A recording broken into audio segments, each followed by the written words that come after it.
Si Mao ay isang pangit, kasuklam-suklam, kaawa-awang talunan na sa ilang kadahilanan ay ang demonyong si Riz Lord. Nakatira siya sa Teela, isang kontinente na may malaking gitnang isla at 4 na maliliit na isla sa bawat panig. Ang mga Diyos ay nagbabantay sa lupaing ito, ngunit ang lahat ay natatakot sa pangit, kasuklam-suklam na mukha ni Mao, na kilala rin bilang Dark Lord Satan, ang pinuno ng Underworld. Nagdeklara si Mao ng digmaan laban sa mundo ng mga tao, na naglalayong lumikha ng isang utopia para sa lahat ng nilalang ng kadiliman. Ang kanyang 4 na makapangyarihang general sa Dreamland, Lucifer, Ashaya at Malakota ay naglunsad ng pag-atake sa isa sa 4 na isla, na nagpalaganap ng takot.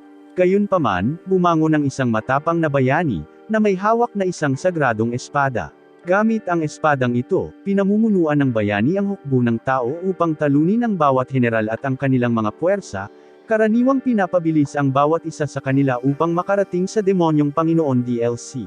Pagkatapos magtipon ng mga kabalyero mula sa alyansa ng tao, ang bayani ay sumulong sa gitnang isla upang kabkuban ang palasyo ng Dark Lord.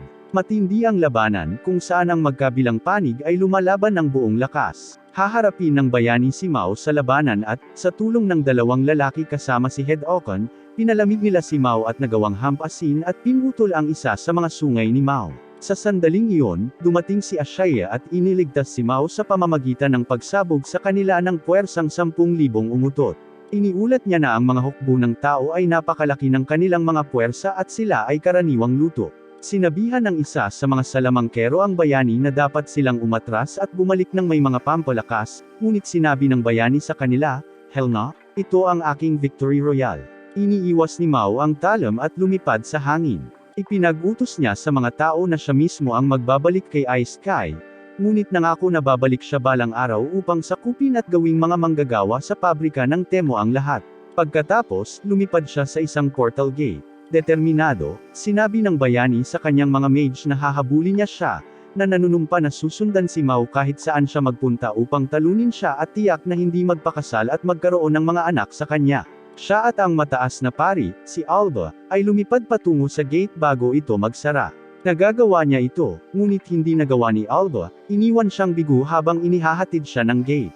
Ang portal gate ay naghahatid ng Mao at Ashaya sa modernong Japan. Taking gulat nila dahil naging generic anime protagonist physique ang mga katawan nilang daga sa gym. Sa kanilang kalituhan, sila ay nahaharap sa mga Fed.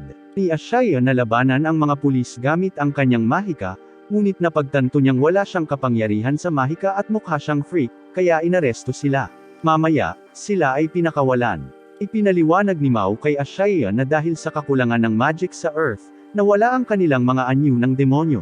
Sinabi ni Mao na mayroon pa siyang natitirang mahika at tinanong si Ashaya kung mayroon siya. Si Ashaya, ngunit nauwi lamang sa pagtawag sa isang Uber driver habang itinataas niya ang kanyang kamay. Nagpatuloy sila sa paglalakad, at ipinaliwanag ni Mao na kailangan nilang kontrolin kung anong maliit na magic ang mayroon sila upang maiwasan itong maubos. Bagamat ang magic ay isang fantasy concept lamang sa Earth, maaaring may paraan para mapunan nila ito. Pagkatapos, kailangan lang nilang sundin ang mga alituntunin ng tao at manirahan sa Earth, na pinipigilan si Ashaya sa paglalakad sa trapiko. Sina Mao at Ashaya sa isang estate agent para maghanap ng matitirhan. Ibinigay sa kanila ng ahente ang bahay ng asno ni Doraemon, na sinasabi ni Mao na hindi kumpara sa kanyang palasyo, ngunit sila ay karaniwang sira. Nakilala nila ang landlady, si Mickey T, na ang hitsura ay nakakatakot sa kanila. Nagpasya silang gumamit ng mga alias, pinipili ang mga pangalang Mao at Ashaya. Lumalabas sila para maghanap ng trabaho, ngunit wala silang mahanap. Sinabi ni Mao kay Ashaya na kailangan nilang bumalik sa Teela, kaya nagpasya siyang maghanap buhay para sa kanila, habang iniisip ni Ashaya kung paano mabawi ang kanilang mahika at bumalik upang sakupin ang Teela at Earth. Si Ashaya, sinimula ni Mao ang kanyang part-time na trabaho sa McDonald's, na palaging gumagana ang ice cream machine. Si Ashaya na dapat pangasiwaan ni Mao ang kanilang pananalapi ng mas mahusay, ngunit iginiit ni Mao na lahat ng electronics na binili niya ay mahalaga para sa kanilang pamumuhay. Di nagtagal, nakakuha si Mao ng promosyon at nasasabik siyang sabihin kay Ashaya. Sa kanyang pag-uwi, nakasalubong niya si Emilia ang bayani. Taking gulat ni Mao nang makita si Emilia, hindi dahil nandoon siya, kundi dahil pulang-pula na siya ngayon. Sinabi niya sa kanya na hinabol niya siya upang talunin siya. Sinusubukan niyang pakalmayan siya, ngunit sinabi niya sa kanya na siya ay British ngayon. Ito ay hindi maganda, at sila ay napupunta sa istasyon ng pulisya. Inakala ng pulis na away ng magkasintahan at binalaan si Emilia na delikadong maging British malapit sa kanyang kasintahan. Hindi nagtagal ay nakalabas na sila sa istasyon. Binalaan ni Emilia si Mau na hindi pa ito tapos, at hahabulin niya siya pagkatapos niyang magbayad ng buwis. Maya-maya ay kumakain na sina Ashaya at Mau nang dumating si Emilia sa kanilang lugar. Ashaya, ngunit ipinaliwanag ni Mau na nakilala na niya ito noong nakaraang araw at hindi rin niya magagamit ang kanyang kapangyarihan, kaya pinapasok siya nito. Ni Ashaya kung ano ang nangyari sa kanyang koponan, at ipinaliwanag niya na dapat siyang sumama sa High Priest upang talunin si Mau at umuwi. Ngunit hindi nakalusot ang pari sa tarangkahan, kaya siya ay karaniwang na stranded, walang kapangyarihan, at higit sa lahat, nabasag bilang impyerno. Iminungkahi ni Mau na sumama siya sa kanila, ngunit tumanggi si Emilia, sinabing hindi niya kailangan ng awa nito. Binalaan niya ito na mayroon lamang siyang sapat na kapangyarihan upang talunin siya, ngunit hindi niya ito gagamitin dahil kung gugulin niya ang lahat ng kanyang kapangyarihan, hindi na siya makakabalik sa Intiala. Kaya't ililibre niya ito hanggang sa makahanap siya ng paraan upang bumalik sa bahay. Kinabukasan, pumunta si Emilia sa lugar ng trabaho ni Mau, humiling na makausap ang manager, ngunit patuloy niya itong tinatrato na parang customer at hindi tumutugon sa mga kahilingan nito.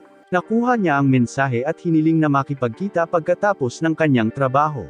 Kapag nagkita sila, tinanong niya kung plano niyang manatili sa Earth magpakailanman. Sinabi niya na hindi, ngunit itinuro niya na siya ay namumuhay ng normal at tila nag-e-enjoy sa kanyang sarili. Iminumungkahi niya na kung mananatili siya sa Earth at mamuhay ng isang masayang buhay bilang tao, hindi niya tatangkaing talunin siya at maaaring makipag-date sa kanya sa halip. Sinundan niya si Mau pabalik sa kanyang lugar, at pagkatapos ay nahihiyang itinanong niya kung maaari siyang manatili, dahil siya ay naging sobrang walang trabaho sa loob lamang ng 3 araw mula sa pagiging isang superhero. Ni Ashia nang makita siya doon, sinabi ni Mau sa kanya na masanay na siya, dahil siya ay titira sa kanila. Sina Mau, Ashia, at Emilia ay nabubuhay ng biglang lumindol. Pumunta sila sa labas upang makita ang lugar na inaatake. Habang tumatakas ang mga tao, lumalapit sila at nakita na ang may pakpak na figure na responsable sa mga pag-atake ay si Lucifer. Nagulat si Emilia, sinabing sigurado siyang ibinaon siya nito gamit ang kanyang sagradong espada. Ipinaliwanag ni Mau na si Lucifer ay naligtas ng isang kaibigan at nakarating doon sa tulong nito na lumabas na ang High Priest, si Alba. Si Emilia ay nawasak at nakadarama ng pagtataksil. Tinanong niya si Alba kung bakit niya ginawa ito, at isiniwalat ni Mau na ayaw ni Aldo na siya ang maghari sa kanila matapos talunin ang mga puwersa ng kasamaan. Ni Boldy dito na paalisin siya, kaya hinayaan niya itong mag-isa sa gate. Nakipagtulungan siya kay Lucifer sa pamamagitan ng pangakong ibabalik siya sa langit. Si Aldo na alam ni Mau ang lahat ng ito, at sinabi ni Mau na ito ay halata, dahil ito ay tulad ng mga pelikula. Nakakainis ito kay Asia, na nagtanong kay Mau kung paano siya nagkaroon ng oras upang manood ng mga pelikula. Ni Mau na na-download lang niya ang mga ito sa pamamagitan ng Pirate Bay. Si Asia na ginugugol niya ang lahat ng kanyang oras sa paglilinis at hindi kailanman nakakakuha ng pahinga upang i-update ang kanyang Letterboxd account. Naputol ang kanilang pagbibiro ng barili ni Lucifer si Asia sa dibdib. Pagkatapos ay inatake sila ni Lucifer, ngunit pinangangalagaan sila ni Mau ng isang hadlang. Ni Aldo kay Lucifer na mag-ingat, ngunit sinabi ni Lucifer na hindi nila siya maaaring saktan dahil sila ay mahina. Tumakbo sina Mau at Emilia kasama si Asia sa likod ni Mau. Si Emilia ay nagreklamo na sila ay tumatakbo na parang duwag, ngunit sinabi ni Mau na kailangan niyang iligtas si Asia mula sa kamatayan. Kung hindi, siya na mismo ang maglilinis ng buong bahay. Tinanong ni Emilia kung bakit napakalakas ng kapangyarihan ni Lucifer. Ipinaliwanag ni Mau na si Lucifer ay nagpapakain ng mga negatibong emosyon, kaya sa pamamagitan ng pananakot sa mga tao, magagamit niya ang kanilang takot bilang pinagmumula ng mahika. Naabutan sila ni Lucifer at ipinahayag na ang kanyang mahika ay nagmula sa kaibigan ni Emilia na si Jaiho. Inaatake niya sila ng mga guwang na lila na sinubukan nilang iwasan. Ang isa sa mga pag-atake ay tumagos sa dibdib ni Mau, at nagreklamo siya na mahina ang katawan ng tao. Biglang binaril ni Aldo si Lucifer sa binti. Tinanong ni Emilia kung paano nakuha ni Aldo ang baril, at sinabi ni Aldo na ito ay mula sa ikalawang susog. Sumama si Lucifer sa Aldo. Ni Aldo na ilibing si Mau at ang iba pa. Naghahanda si Emilia na gumanti, ngunit hinawakan ni Mao ang kanyang kamay at pinaalis sila. Muli silang lumitaw sa isang mataong lugar sa boulevard. Nagtanong si Emilia kung bakit niya sila dinala sa isang lugar na napakaraming tao, ngunit mabilis na nahuli ni Lucifer si Aldo na sumama kay Lucifer at sinabing napakaraming tao ang nanunood. Sumagot si Lucifer na aalisin na lang niya ang mga ito. Una, binaril niya si Mao sa dibdib, na lubhang nasugatan. Tapos, itinapon niya si Jaiho, hindi na daw niya kailangan. Nagmamadali si Emilia para mahuli si Jaiho, ngunit nasugatan ang kanyang binti sa proseso. Nagpasya si Lucifer na magdulot ng mas maraming kaguluhan sa pamamagitan ng pagsira sa isang overhead na tulay, na nagsimulang bumagsak sa mga tao sa ibaba, na mukhang nabigla lang sa halip na tumakas. Hinawakan ni Emilia ang kanyang kaibigan, tinatanggap ang kanilang kapalaran. Biglang lumutang sa hangin ang mga labi mula sa tulay. Tumangala si Emilia upang makita si Mao sa kanyang anyo ng demonyo. Pinasasalamatan ni Mao si Lucifer sa kanyang tulong, at napagtanto ni Emilia na dinala sila ni Mao doon upang ganap na aimag ang lahat. Determinado siyang lumaban, ipinatawag niya ang kanyang kapangyarihan at ipinakita ang kanyang espada. Ginagamit ni Mao ang kanyang domain expansion, dahilan para makatulog ang mga tao para makalaban sila ng maayos. Nagpasya si Lucifer na ilabas din ang lahat. Pinaputukan niya si Emilia, ngunit pinalihis nito ang pag-atake, na aksidenteng natamaan si Mao sa ulo. Humingi siya ng paumanhin, at pagkatapos ay lumipad upang labanan si Lucifer, na nakikibahagi sa isang matinding labanan sa himpapawid. Sa isang punto, napunta siya sa isang poste para lang matamaan ng feather bomb ni Lucifer sa mukha. Tinutuya siya ni Lucifer, tinanong kung paano niya planong bumalik sa Ental Macron kung mauubos niya ang lahat ng kanyang kapangyarihan. Hindi apektado si Emilia dahil iniligtas siya ni Ashia, na nasa kanyang demonyong anyo, mula sa pagsabog. Sinabi niya kay Lucifer na hindi na siya kakampi mula noong lumaban siya kay Mao, at dahil din sa mukha siyang nabigong Sephiroth cosplayer. Tinanong ni Emilia kung paano buhay si Ashia, at ipinaliwanag ni Ashia na binigyan siya ni Mao ng sapat na protein shake para makabalik siyang buhay. Si Alba, na sinusubukang sumilip sa R6, ay sinubukang barilin si Ashia, ngunit natambo ni Emilia ang baril mula sa kanyang mga kamay. Sinigawan ni Lucifer si Alba na gumamit ng mahika at huminto sa pag-arte na parang tao. Nagreklamo si Alba na hindi sila makakabalik kung gagamitin niya ang kanyang mahika, ngunit nangatuwiran si Lucifer na hindi mahalaga kung mamatay sila doon. Kaya pinaandar ni Alba ang kanyang mahika at sinimulang labanan si Emilia habang si Ashia ay nakikipaglaban kay Lucifer. Si Mao, na hawak pa rin ang mahiwagang larangan, ay nakakaramdam ng pagkadismaya na nakatayo lamang siya roon bilang isang side character at inaalagaan si Chihao. Nina Emilia at Ashia si Lucifer, na labis siyang dinapuan. Sinubukan ni Alba na iligtas si Lucifer sa pamamagitan ng paggamit ng lightning bolt, ngunit si Ashia ay nagpagulong-gulong ng 20, at nakipag-counter sa pamamagitan ng paghagis sa Alba ng mga hindi nakasigurong sasakyan, na hinampas siya sa isang gusali. Sinubukan ni Alba na emosyonal na manipulahin si Emilia sa pamamagitan ng pagtatanong kung bakit siya sumasanib puwersa sa kasamaan, ngunit sinabi niya sa kanya sa STFU. Dahan-daang ibinababa ni Mao ang mga labi ng tulay, iniiwasan ang anumang karagdagang pagkasira. Sinabi niya na kailangan niyang tapusin ang mga bagay ng mabilis o hindi siya makakakuha ng Employee of the Month. Nagsimulang manginig si Lucifer habang lumilipad siya upang harapin si Mao, na nasa isang Sigma male grind set.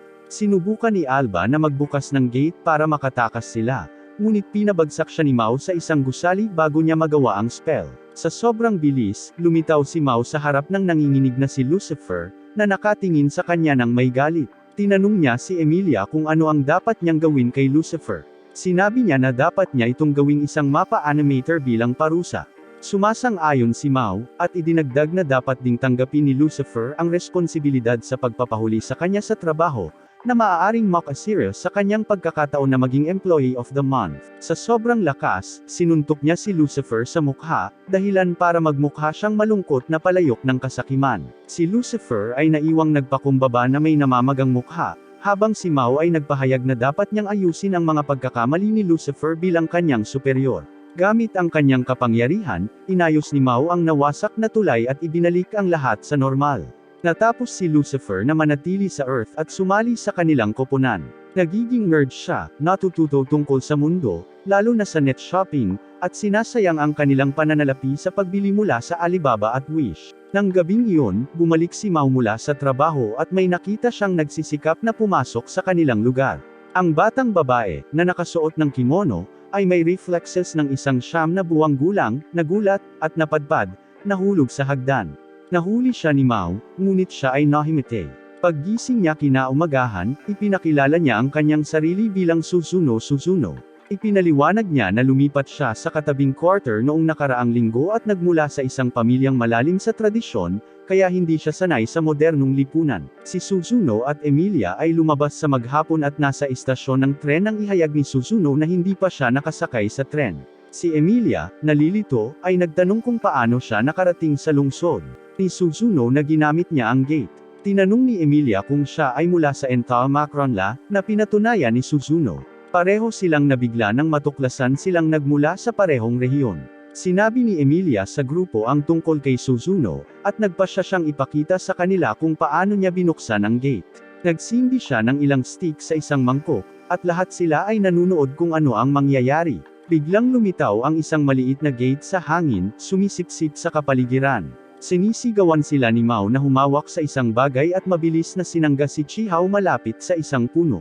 Isang malaking dilaw na mansanas ang nahulog mula sa gate, at pagkatapos ay isinara ito. Sinabi ni Mao na ang mundo ng demonyo ay walang mga gintong mansanas. Galing yan sa Minecraft. Sinabi ni Emilia na laging nangyayari ang mga kakaibang bagay kapag nasa iisang lugar sila. Si Mao na siya ang nanliligaw sa kanila, ngunit itinanggi ito ni Emilia. Sinabing pumunta siya para magbigay ng payo kay Suzuno dahil nananatili siya sa kanila at ayaw din niyang maging malapit sa kanya. Pagkatapos ay ininsulto ni Mao ang kanyang feet, na sinasabing wala siyang swag at ito ay sampal, na ikinagalit niya. Ipinatawag niya ang kanyang sagradong espada at naghanda upang salakayin siya ni Asho, ngunit na-disconnecta ang kanyang mga paa sa device. Tumingin si Lucifer kay Chihao para pigilan si Emilia, ngunit masyado siyang nasasabik na niyakap siya ni Mao. Si Suzuno ay hindi rin nakikialam, at si Emilia ay malapit nang putulin siya ng kanyang espada. Ngunit pinangangalagaan ni Mao ang sarili ng mansanas. Sa pagtataka ng lahat, ang mansanas ay perpektong nakaharang sa espada ni Emilia. Ang mansanas pagkatapos ay nag-transform sa isang batang babae. Siya ay bumahing sa isang cute na paraan bago makatulog. Dinala nila siya sa kanilang lugar, nagtataka kung sino siya. Sa wakas ay nagising siya at binati sila, na nagpapakitang nakakapagsalita siya ng ilang Japanese pagkatapos panuurin ang kakamelon. Tinanong ni Mao kung sino siya. Ipinakilala niya ang kanyang sarili bilang Alas Romos. Muli siyang bumahing, at isang crescent moon sign ang kumikinang sa kanyang noo. Nakita ito ni Mao at ngumiti, nagtatanong kung saan siya nanggaling at kung sino ang kanyang mga magulang. Sinabi niya na ang kanyang ama ay si Mao at ang kanyang ina ay si Emilia. Itinuro silang dalawa, na ikinagulat ng lahat. Niyakap ng mahigpit ni Alas si Emilia. Depensa ni Emilia na wala siyang anak, at si Alas ay tila isang espesyal na sanggol dahil nahuli niya ang sagradong espada gamit ang kanyang mga kamay. Tinanong ni Lucifer kung bakit sila ang tinutukoy ni Alas bilang kanyang mga magulang. Ni Chihao na marahil ay itinatak niya ang mga ito, dahil sila ang mga unang taong nakita niya pagkatapos mapisa mula sa mansanas. Tinanong noon ni Lucifer kung paano niya nalaman na si Mao ang hari ng demonyo. Ni Asia, dapat may nag-spoil sa kanya mula sa light novel. Sinabi ni Emilia na maaaring kakampi o kaaway ang sinumang nagpadala sa kanya, ngunit tiyak na darating sila upang mahanap si Alas sa lalong madaling panahon. Binanggit ni Suzuno na ang pangalan ni Alas ay nasa wikang Tiela ng tao, kaya ang kanyang mga tunay na magulang ay dapat nakatira sa isang lugar sa Tiela. Sabi ni Mao hanggang sa dumating ang sinumang nagpadala kay Alas para sa kanya, mananatili siya sa kanila. Tinanong ni Lucifer kung sino ang kukuha sa kanya. Sinabi ni Emilia na mag-isa siyang namumuhay at nagtatrabaho sa araw, kaya sinabi ni Mao na ang mga kasama niya ang mag-aalaga sa kanya. Itinalaga niya sina Suzuno, Chihao, at Asia na mag-aalaga sa kanya. Ni Asia kung bakit niya isinama si Alas, at sinabi ni Mao na pakiramdam niya ay responsibilidad niyang alagaan siya. Talaga ang kanyang ama instincts kicking in. Dinala ni Mao si Alas na mamili ng mga lobo, kasama si Emilia. Plano nilang makita ang Power Rangers Ninja Storm kung saan si Emilia ay karaniwang sugar mama. Pagkatapos kumain, tumungo sila sa pagtatanghal, hindi nila namalayang pinapanood sila. Sa panahon ng palabas, nagsimulang magsalita si Alas ng kakaiba, na binanggit ang lahat ng bumabagsak. Ang kanyang simbolo ng crescent moon ay kumikinang, na nag-udyok kay Mao na takpan ito. Nag-aalala, dinala nila siya sa labas, kung saan siya nahimatay. Pinakuha ni Emilia si Mao ng malamig na inumin habang inaalagaan niya si Alas. Lumapit ang isang ginang, nag-alok ng tulong, nagsiwalat ng singsing na tumutunog sa simbolo ni Alas, dahilan para mawala ito at muli siyang naging maliksi. Tawag ni Alas sa kanyang ina. Hinawakan siya ni Emilia upang protektahan siya mula sa ginang, na nagbabala sa kilusan ng Heavenly Regiment ni Gabriel upang hulihin si Alas. Pagbalik ni Mao, nawala ang ginang, iniwan si Emilia sa pagkabigla. Inakusahan niya si Mao na hindi alam ang panganib. Sumakay sila sa isang roller coaster, at hiniling ni Emilia sa kanya na ibuhos ang beans kung bakit niya kinuha si Alas, at kung bakit tila alam niya ang tungkol sa crescent moon sa kanyang noo. Sinabihan siya ni Mao na huminto sa pag-uusig, ngunit tumanggi siya, at sinabing binanggit ng ginang kanina ang isang heavenly regiment na susunod sa kanila bago pa man siya maghari sa mga demonyo, nang siya ay mas mahina kaysa sa isang duwende. Ang angkan ni Mao ay nasira ng isa sa aming mga manunood. Siya ay iniligtas ng isang anghel, na, sa kabila ng kanyang pagsalakay, ay iniligtas siya. Itinuro niya sa kanya ang tungkol sa kaharian ng tao. Kapag tinanong niya kung bakit niya ito iniligtas, sinabi niya na ito ay dahil nakita niya itong umiiyak. Tinanong ni Emilia kung bakit siya umiiyak, at sinabi niya na ito ay dahil nakaramdam siya ng panghihina o marahil ay iniisip niya na mamamatay siya. Nagulat si Emilia nang mapagtanto niya na ang pagsalakay ng demonyo ay hindi direktang dulot ng isang anghel. Sinabi niya na ang gasuklay ni Alas ay kapareho ng binhing iniwan ng anghel noong araw na siya ay nawala, at nag-iwan siya ng isang tala na nagsasabi sa kanya na itanim at linangin ng kristal kung gusto niyang malaman ang tungkol sa mundo, at nang hindi niya nalalaman ang kanyang itinuro sa kanya, hindi niya magagawang pag-isahin ang kaharian ng demonyo. Tinanong ni Emilia kung sino ang anghel, at sinabi niyang hindi niya kailangang malaman. Tinatanong niya kung paano bumalik sa normal si Alas. Sinabi niya na pinagaling siya ng babaeng nakaputi at pagkatapos ay binanggit si Gabriel at ang Shard of Yesed. Nagulat si Mao, na pagtanto na ang lahat ng kaguluhang ito ay dahil kay Yesed. Nagtanong si Alas kung ano ang problema, ngunit ginulo niya siya sa pamamagitan ng pagtatanong sa kanya ng mga pangalan ng kanyang mga lobo. Tinanong ni Emilia kung ano ang issue, at sinabi niyang si Alas ay maaaring isang bagay na mas malaki kaysa sa mga demonyo o mga anghel, sa kabila ng kanyang pagiging hindi mas malaki kaysa sa isang rakon. Sinabi niya na ang mga pangalang ibinigay ni Alas sa kanyang mga lobo ay ang lahat ng mga pangalan ng Sephiroth, ang mga cosmoplastic na orbs sa puno ng buhay, at si Alas ay maaaring isang pagkakatawang tao ni Yesed. Naabot ni Gabriel at ng kanyang rehimiento ang Yesed 3, na natuyo. Inanunsyo niya na sisimulan nila ang misyon na ibalik ang puno ng buhay sa tamang anyo nito, na gag-abay sa kanila sa isang tarangkahan. Samantala, si Lucifer, abala sa pag-order sa DoorDash, ay naramdaman na may mas malaking gate na bumukas kung saan. Umuwi sina Mao at Emilia at nahanap na lamang ni Gabriel at ng kanyang mga sundalo sina Lucifer at Suzuno. Ipinahayag ni Gabriel na kukunin niya ang sagradong espada nina Alas at Emilia.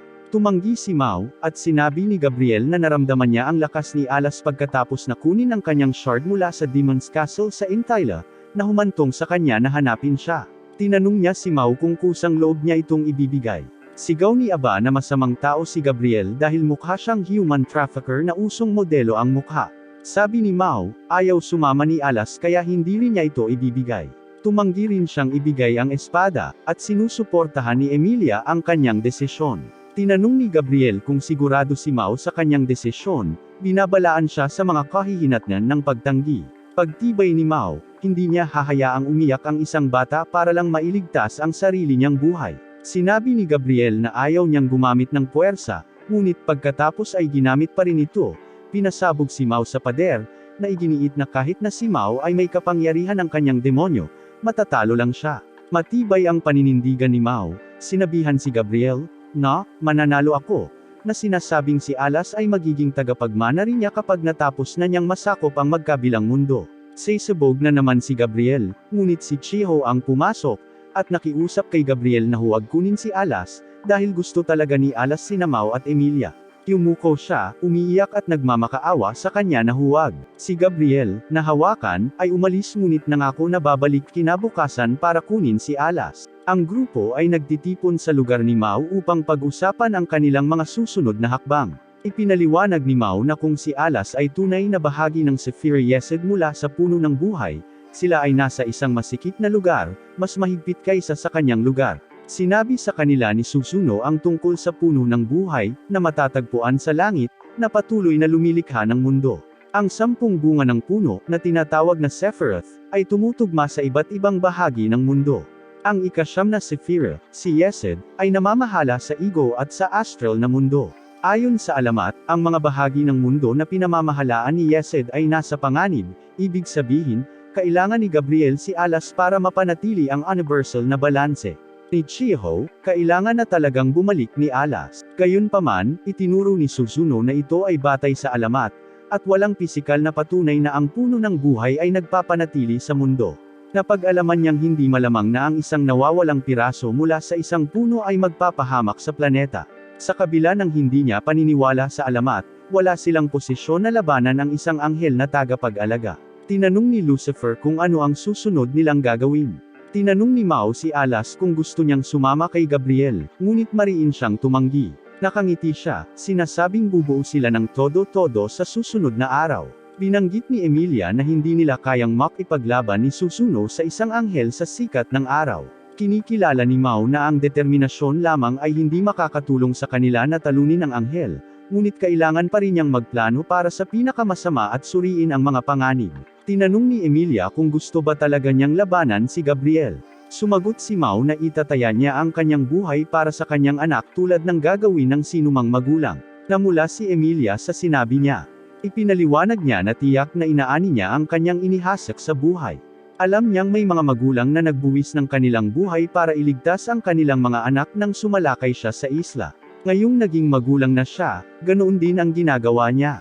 Lamang sa pagkakataong ito, siya ay isang magulang na gumagawa ng kalituhan. Inanunsyo ni Mao na dapat silang matulog. Nakangiti si Emilia habang pinagmamasdan ang dalawa na natutulog. Kinaumagahan, naunang gumising si Emilia at ngumiti nang makita silang mahimbing na natutulog.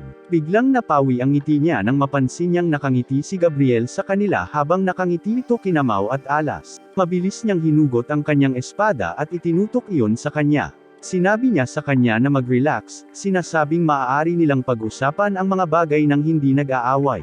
Ipinaliwanag ni Gabriel na magiging ungentleman niya ang pag-atake sa isang natutulog na pamilya, kaya matyaga siyang naghihintay. Idiniin ni Emilia ang espada palapit sa kanyang leeg, handang umatake. Nagising si Mao sa gitna ng kaguluhan at agad na nakita si Gabriel. Binuhat niya si Alas at lumayo sa kanya. Binigyan sila ni Gabriel ng ultimatum, na nagsasabing kung hindi nila ibibigay sa kanya si Alas at ang sagradong espada, ayos lang sa kanya na kunin ang alinman sa isa. Ipinahayag niya na ang Yesed si Sephira na kanyang binabantayan ay nasira kanina, at ang magnanakaw ay nagkapira-piraso, nagkalat sa paligid. Ibig sabihin hindi lang si Alas ang Yesed Shard.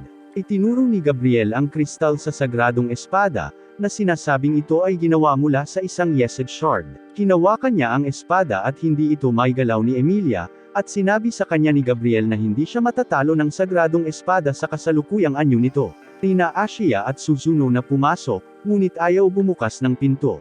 Sinabihan sila ni Gabriel na magdesisyon ng mabilis. Ibinagsak ni Mao si Alas at iniyuko ang kanyang ulo sa lupa, nakikiusap na huwag siyang kunin. Sabi ni Gabriel hindi uubra ang pagmamalimos. Nag-aalok si Mao ng isang bargain, na sinasabi kay Gabriel na kunin ang kanyang ulo sa halip. Tumanggi si Emilia, sinabing siya ang kukuha sa kanyang ulo at pagkatapos ay bibigyan siya nito ng ulo. Iginiit ni Mao na wala siyang pakialam sa kanyang kagustuhan. Sinabi ni Gabriel na dapat nilang ayusin ang kanilang pag-aaway sa kasal sa ibang pagkakataon, na pareho nilang itinanggi na kasal. Tinanong niya si Mao kung bakit niya hawak si Alas. Ipinaliwanag ni Mao na siya ang pag-asa na nabawi niya pagkatapos niyang iligtas mula sa kamatayan at muling isilang. Ayaw tanggapin ito ni Gabriel, ngunit nakiusap si Mao sa kanya na pakiusap na unawain. Nagpasya si Gabriel na gumamit ng puwersa, pinipiga ang leeg ni Mao gamit ang kanyang kapangyarihan. Alas hakbang sa harap ni Mao, ang kanyang crescent moon ay kumikinang. Sinabi niya na hindi siya sasama kay Gabriel at tinawag ang mga anghel na sinungaling. Naging Diyos sila dahil sa kasinungalingan, pinaghiwalay siya at mga kaibigan, ikinulong sila, at ngayon ay binubuli niya ang kanyang mga magulang. Hindi niya siya mapapatawad.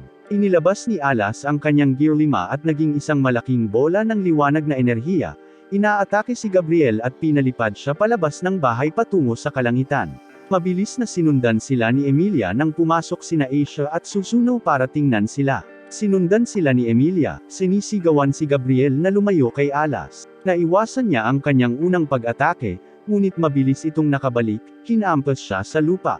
Kinuha ni Gabriel ang kanyang sarili gamit ang kanyang mga pakpak, ngunit ipinagpatuloy ni Emilia ang kanyang pag-atake. Binunot niya ang kanyang espada at tinanong ni Emilia kung bakit gusto niya itong labanan. Siya ay tumugon na siya ang binubugbog at na hindi niya maaaring pabayaan ang kanyang pagbabantay sa kanya, kahit na siya ay nangangasiwa sa kanya.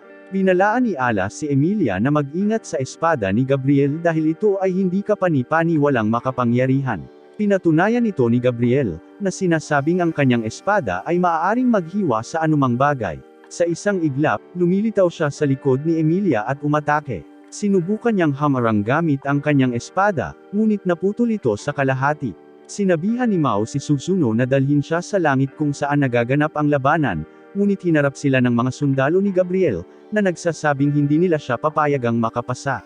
Pumagitna si Lucifer, sinabihan ng mga sundalo na tumayo sa porma sayon ni Asia kung paano yun posible, at ipinaliwanag ni Lucifer na siya ang nangungunang arkanghel bago siya bumagsak, kaya mayroon pa rin siyang impluwensya sa kanila.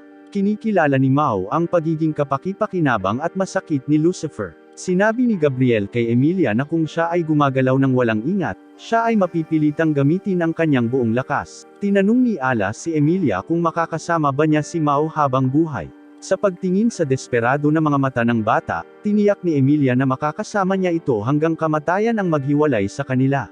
Lumipad sa himpapawid si Suzuno kasama si Mao, na parang pro-MLB pitcher patungo kay Gabriel. Hinawakan ni Mao si Gabriel at sinabi kay Emilia na dapat niyang patayin silang dalawa. Tumanggi siya, hindi raw niya magagawa yon sa harap ni Alas, na tuwang-tuwa nang makita ang kanyang ama. Itinulak ni Gabriel si Mao palayo sa kanya, at nagsimulang mahulog si Mao. Sa kabutihang palad, ginagamit ni Alas ang kanyang kapangyarihan upang mahuli siya bago siya bumagsak sa lupa, na sinasabi sa kanya na makakasama niya sila ni Emilia magpakailanman. Pagkatapos ay lumipad siya kay Emilia at hinalikan ang kanyang espada, na naging sanhi upang muling buuin ito habang pinagsama niya ang kanyang sarili dito. Ang pagbabagong ito ay nagpapalakas kay Emilia. Si Gabriel, na nabigla sa pag-unlad na ito, ay nagpa siya na lumaban ng buong lakas. Sinasalungat ni Emilia ang kanyang espada sa pagkakataong ito, at nagduel sila sa langit. Hinihiwa niya ang kanyang espada sa kalahati, at ang dulo ng kanyang talam ay hinihiwa ang kanyang mukha. Umatras si Gabriel, sinabing hahanapin niya ang natitirang bahagi ng Yesod Shards at babalik para sa kanya mamaya. Bago umalis, tinanong niya kung bakit siya desperado na kolektahin ang mga shards ngayon, pagkatapos ng maraming siglo. Hindi niya direktang sinasagot ang tanong niya, ngunit nakakatakot na sinasabi sa kanya na para ito sa mga layunin ng plot. Lumutang pababa si Emilia, at sinalo siya ni Suzuno bago siya bumagsak. Tinanong ni Mao kung ano ang nangyari kay Alas, nakatingin sa espada ni Emilia. Nagiging wasak siya sa pag-aakalang kinuha ni Gabriel si Alas. Nang gabing iyon, nagsindi ng apoy si Mao para magluksa kay Alas. Sinabihan siya ni Emilia na lampasan ito, ngunit sinabi niyang hindi niya magagawa. Nagulat siya sa pagbunyag ni Alas, na niyakap siya ng mahigpit. Tinanong ni Mao kung siya ba talaga iyon, at kinumpirma niya ito. Napagtanto niyang hindi siya inalis ni Gabriel. Alas explains she just wanted to prank him for a while, but Alas wanted to see him. Tinanong niya kung bakit siya umiiyak, na hindi man lang namalayan ni Mao. Nag-aalala si Alas, nagtatanong kung nasaktan niya ang kanyang sarili, ngunit sinabi sa kanya ni Chihao na masaya lang ang kanyang ama na makita siya. Pumunta si Gabriel upang magpagaling sa kanyang apartment, nagpapalamig at nakipag-chat pa sa kanyang kapitbahay bago bumalik sa kanyang silid upang sagutin ang tawag sa telepono mula sa isang kaibigan. May pagtatalo sina Asia at Mao tungkol sa pagkuha ng 4K TV. Ni Asia na hindi nila kailangan ng TV dahil wala ito sa kanilang budget, ngunit iginiit ni Mao na kailangan nila.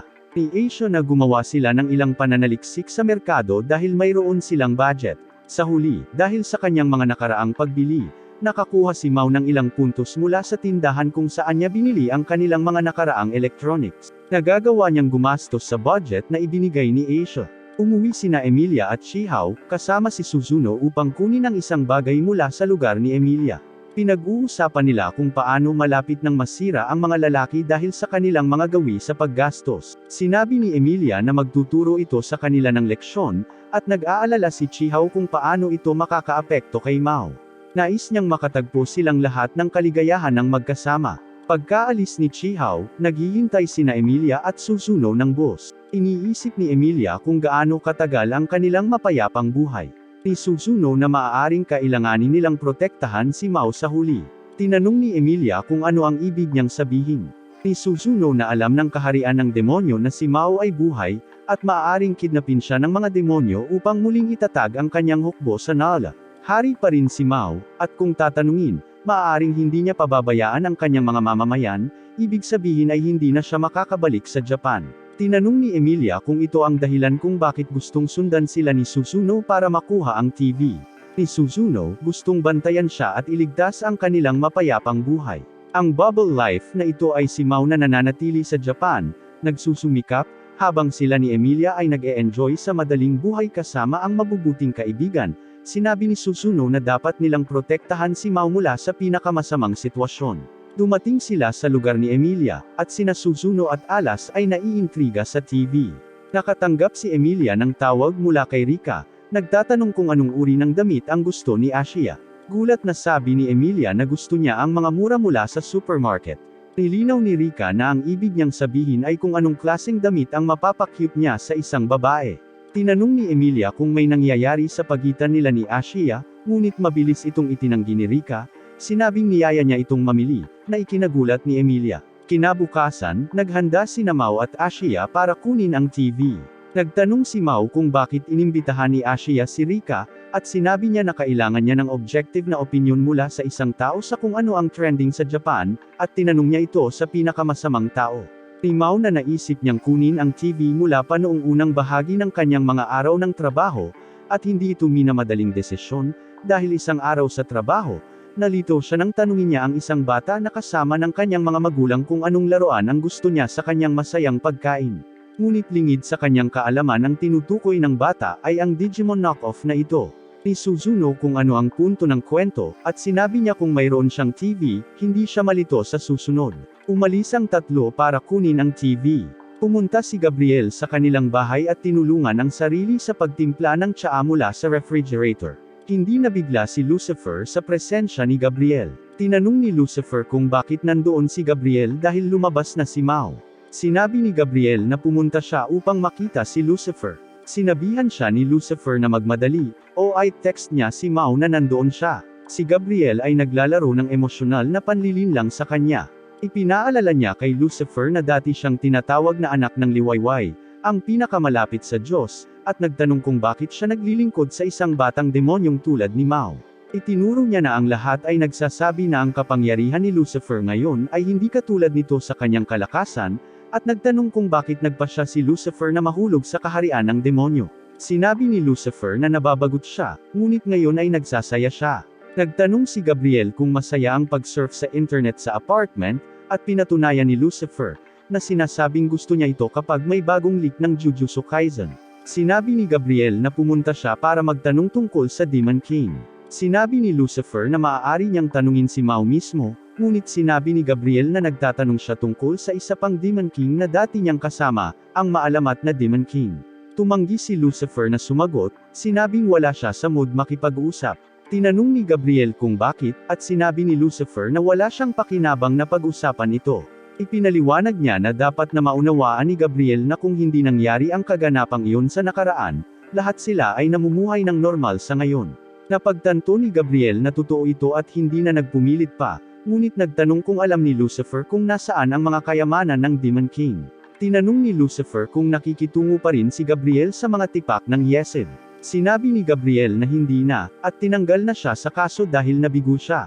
Bumili si Emilia ng isang bote para sa pangatlong shard, napagtantong umaakit sila sa isa't isa. Nakatanggap siya ng tawag mula sa kaibigan niyang si Emerada, na nagpahayag na nakilala niya ang ina ni Emilia, at nasa Japan din siya. Ni Emerada na sumiklab ang digmaan dahil nais ng Epsahan Empire na sakupin ang gitnang kontinente, na may mga alingawngaw ng mga demonyo sa kanilang hukbo. Isinasaalang-alang ni Emilia na sumali sa labanan, ngunit pinayuhan siya ni Emerada na manatili sa Japan upang mapanatili ang kanyang katayuan bilang bayani. Tinanong ni Emilia kung paano niya nalaman na si Leila ang kanyang ina. Ni Emerada na natuklasan niya ang pagkakakilanlan ni Leila matapos makaramdam ng koneksyon sa isang lokal na bar. Saglit na binisita ni Leila si Emerada at umalis pagkatapos, nag-iwan ng sulat na nagpapahayag ng pasasalamat sa pakikipagkita sa kaibigan ng kanyang anak. Ipinapalagay ni Emilia na pumunta si Leila sa Japan upang makita siya. Ibinigay ni Lucifer kay Gabriel ang listahan ng mga kayamanan ng Demon King sa isang piraso ng papel. Tinanong ni Gabriel kung iyon lang, at sinabi ni Lucifer na sa ilang kadahilanan, ang mga Demon Kings ay palaging mahirap at nagdududa siya na mayroon silang anumang bagay na dapat tawaging kayamanan. Sinabi ni Gabriel kay Lucifer na siya ang dahilan kung bakit nakatayo ang Watcher, na ikinagulat ni Lucifer. Sinabi ni Gabriel na dapat ay hinulaan ito ni Lucifer. Tinanong ni Lucifer kung bakit bigla silang sinusundan ng lahat. Inihagis ni Gabriel kay Lucifer ang isang piraso ng papel kasama ang kanyang numero, na sinasabi sa kanya na tumawag kapag may naalala siyang nakikita. Nagpasalamat siya kay Lucifer at umalis. Inilapat ni Emilia ang ilang celestial force sa shard sa bote, at gaya ng kanyang hinulaang, nagbibigay ito ng liwanag na tumuturo sa direksyon ng susunod na shard. Si Chihao at umupo para manood ng TV, ngunit kapag binuksan niya ito, isang maliwanag na ilaw ang naglalabas mula dito, na nag-iiwan sa kanya na walang malay. Si Ashiya kay Rika, kasama sina Mao at Suzuna. Binigyan niya si Rika ng souvenir mula sa kanilang paglalakbay at humingi ng tulong sa pagpili ng mobile phone. Sumang-ayon si Rika, ngunit nagulat siya nang marinig na kailangan din nila ng tulong sa pagpili ng TV. Nag-aalok siya upang ipaliwanag ang mga pangunahing kaalaman sa tanghalian. Nagtatanong si Rika tungkol sa kanilang mga kagustuhan sa TV at budget. Gusto lang ni Mao nang panuurin ang mga palabas, at ibinunyag nila ang kanilang budget.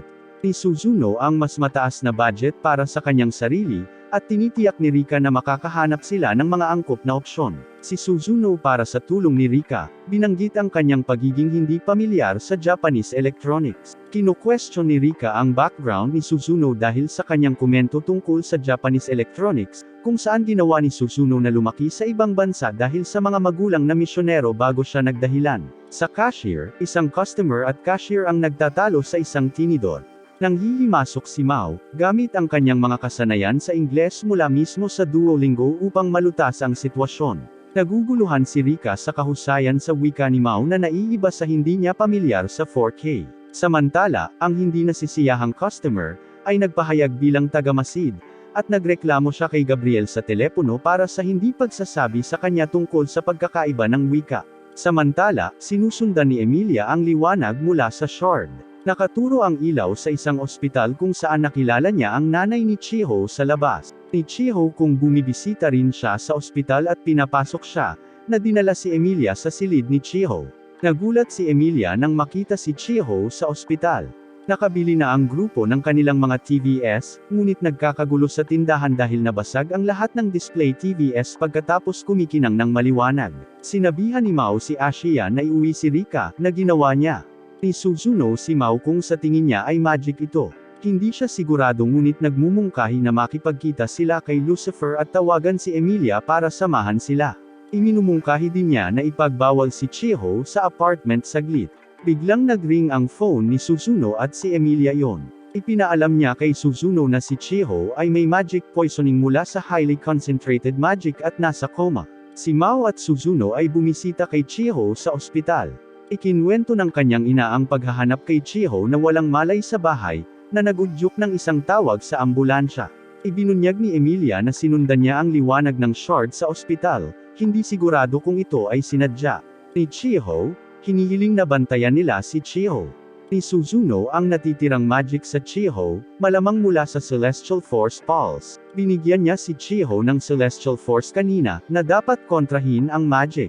Gayunpaman, kino-question ni Mao kung paano makakabuo ng mahika ang isang tao tulad ni Chiho. Ipinagpalagay ni Suzuno na ang puwersa ng buhay ni Chiho ay naging mahika sa pakikipag-ugnay sa Celestial Force Pulse. Biglang nabasag ang mga TV sa ospital at nagmamadali silang bumalik sa kwarto ni Chiho. Ni Suzuno na ang mga kaguluhan ay sanhi ng isang celestial sonar, ngunit hindi sila sigurado sa pinagmulan nito. Sina Mao at Emilia ay mananatili kay Chiho, habang sina Ashiya at Suzuno ay naghahanap sa ospital.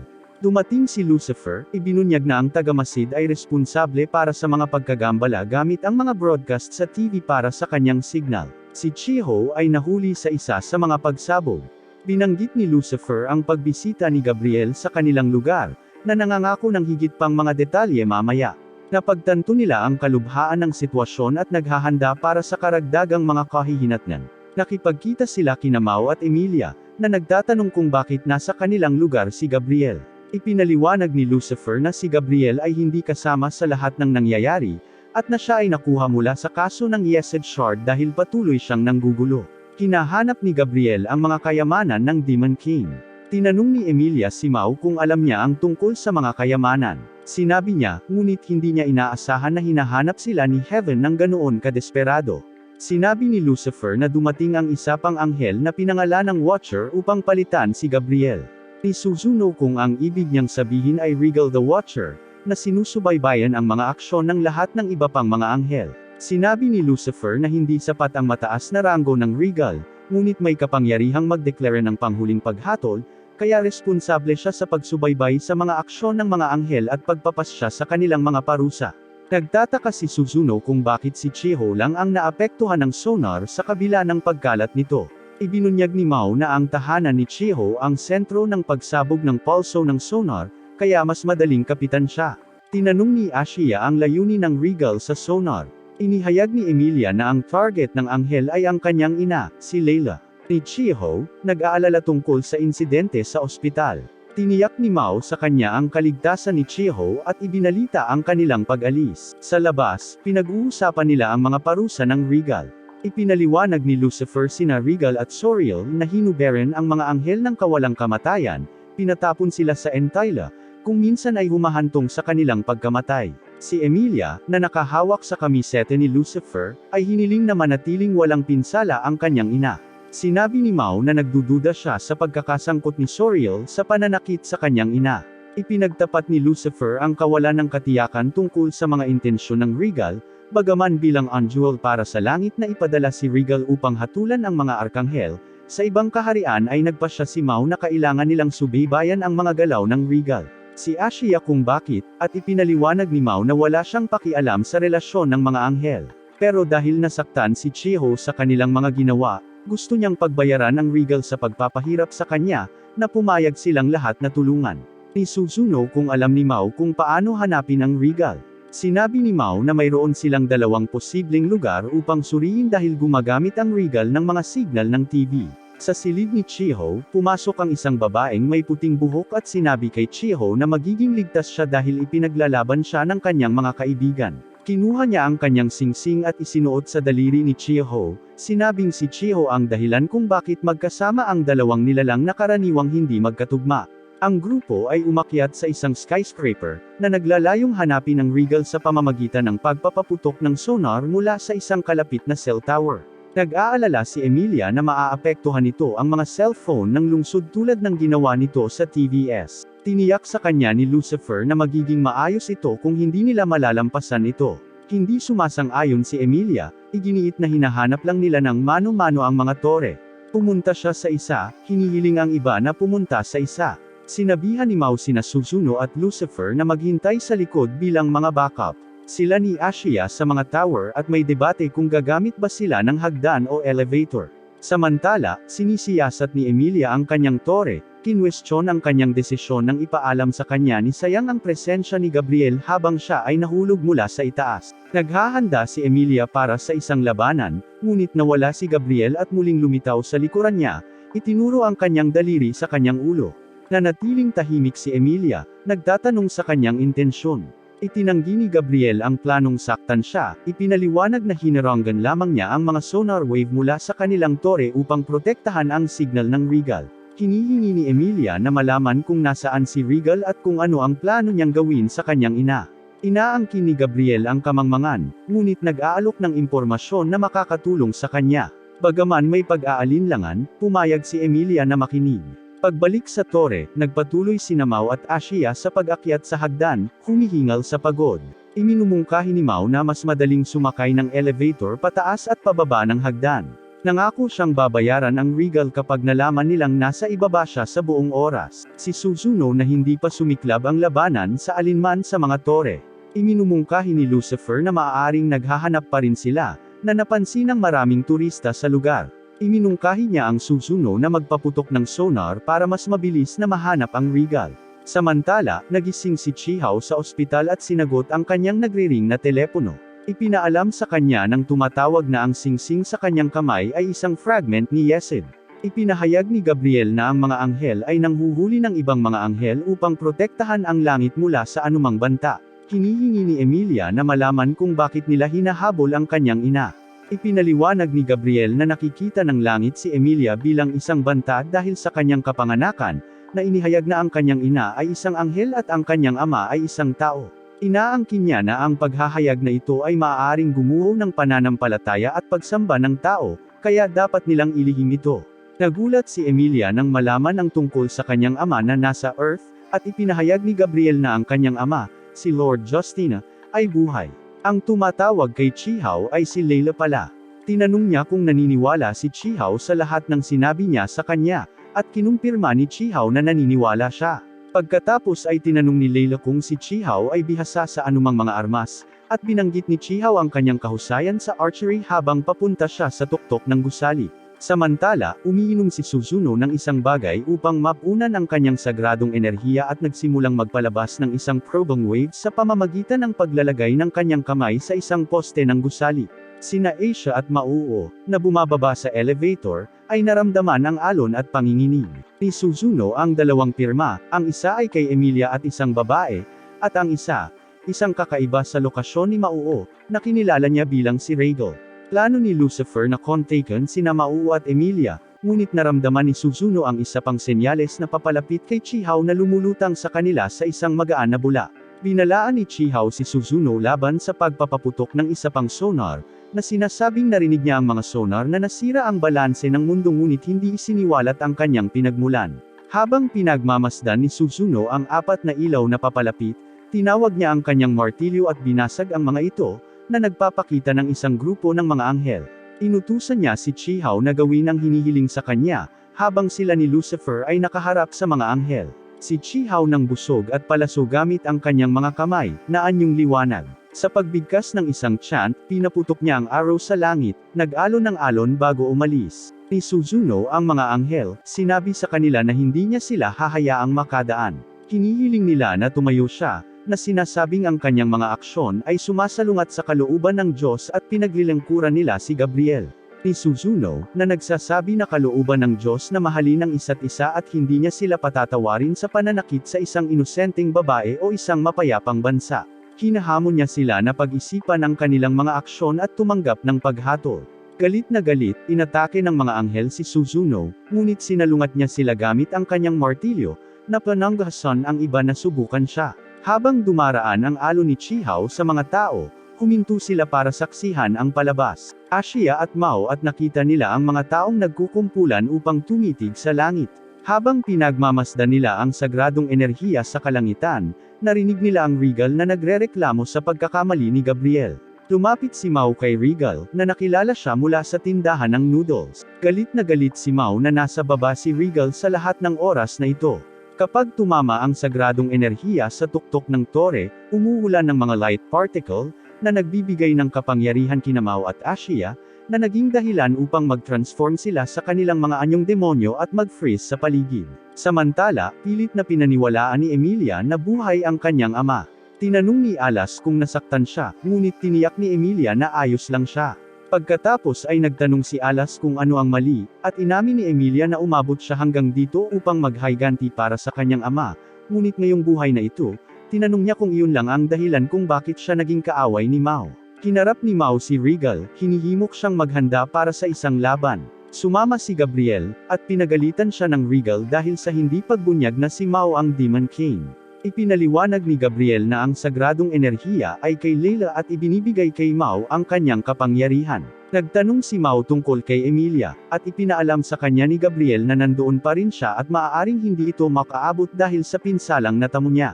Tinanong ni Mao kung ano ang ginawa ni Gabriel kay Emilia, at sinabi ni Gabriel na sinabi lang niya sa kanya ang tungkol sa kanyang ama na buhay. Naalala ni Mao ang lumuluha na mukha ni Emilia habang nagsasalita siya ng paghihiganti sa kanyang ama at inaakusahan si Gabriel na sumisira sa moral ng mga tao.